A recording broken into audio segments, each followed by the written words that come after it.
বিশেষ চাহিদা সম্পন্ন তরুণ ওয়াকিমুল ইসলামের উদ্ভাবনী চিন্তা ও প্রযুক্তিগত দক্ষতায় তৈরি এ2আই স্মার্ট কার ঘুরে দেখলেন এবং তাতে চড়ে তাকে উৎসাহ দিলেন প্রধানমন্ত্রী তারেক রহমান। শনিবার ৯ মে সকালে প্রধানমন্ত্রীর তেজগাঁও কার্যালয়ে আয়োজিত এক সৌজন্য সাক্ষাতে এই ব্যতিক্রমী মুহূর্ত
তৈরির চিন্তা করেন, যা তাকে স্বাধীনভাবে চলাফেরা করতে সাহায্য করবে।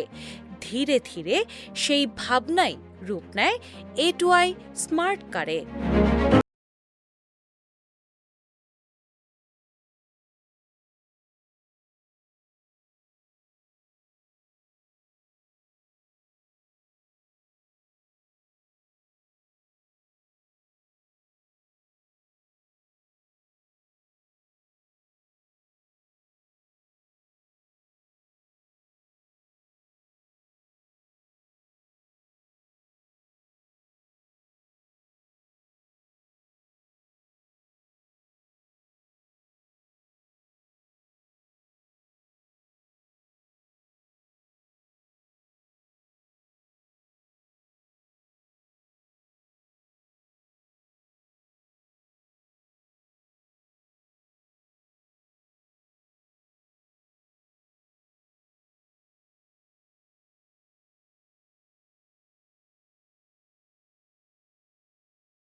পত্রিকা।